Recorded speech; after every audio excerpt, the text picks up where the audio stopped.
Natanggal ang bubong ng isang bahay sa Barangay Marabaligdos, Caguanan City, Isabela matapos ang pananalasa ng isang buhawi noong ika-13 ng Hunyo. Sa eksklusibong panayam ng IFM News Team kay Ginoong Ariel Peralta, isa sa personal na nakasaksi sa nangyaring buhawi, nagsimula umanong mabuo ang buhawi sa palayan bago na nalasa sa mga kabahayan. Sa kabila ng lakas ng hangin, maswerteng hindi napinsala ang unang bahay na dinaanan nito. Gayunpaman, hindi nakaligtas sa pananalasa ng buhawi ang ikalawang bahay na daanan nito.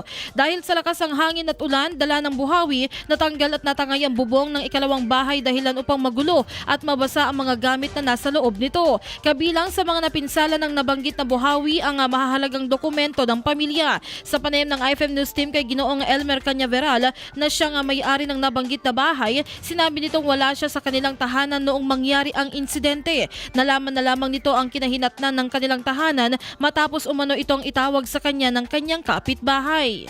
Nandun ako sa taniman kasi, sir, doon nagtatanim ako. Tapos sumilong kami ang lakas ng hangin. Tapos nung ay may tumawag dito sa kapitbahay na nailipad na yung bubong ko.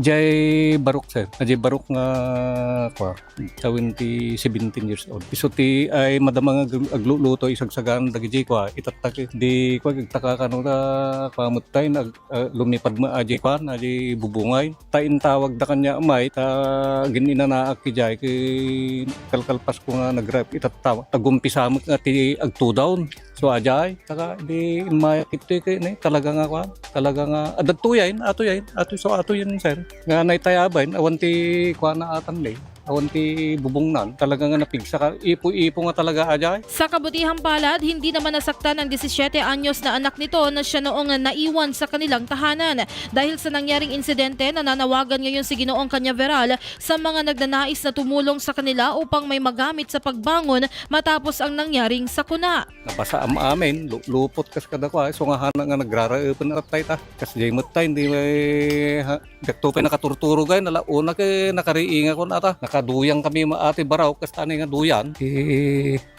when aser no dati kay nga tumulong kay gyamyaman na kanyada nga napalalo ti yamang ko no dati kaya nga tumulong kay gyamyaman ako no kasi sir. Ito ang pahayag ni Ginoong Elmer Cañaveral. IFM News.